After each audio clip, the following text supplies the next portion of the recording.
Някои мъже обвиняват дявола за всичко.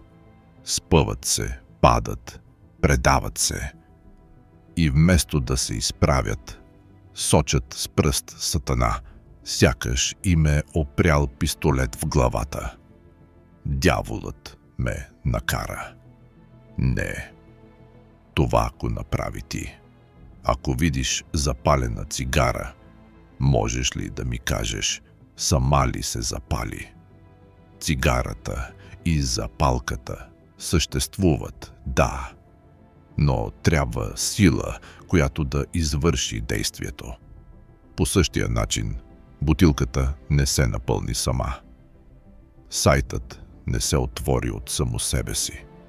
Мисълта влезе в ума ти, възможността беше пред теб.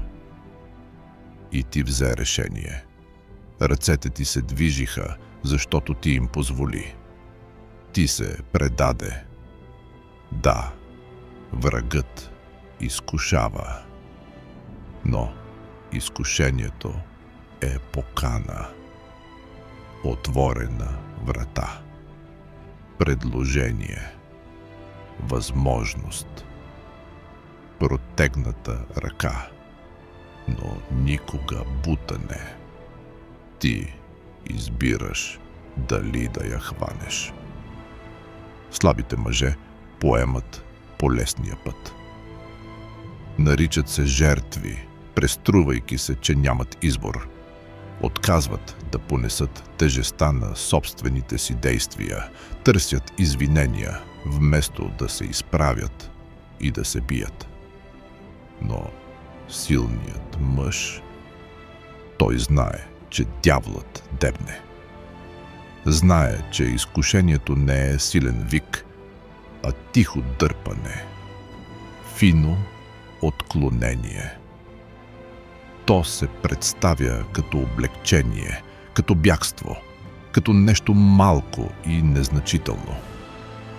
Но силният мъж разбира играта. Знае, че едно малко компромисче днес става навик утре и затвор в други ден. Знае, че Бог му е дал силата да устои. Помисли за лицевите опори. Първата винаги е най-трудна.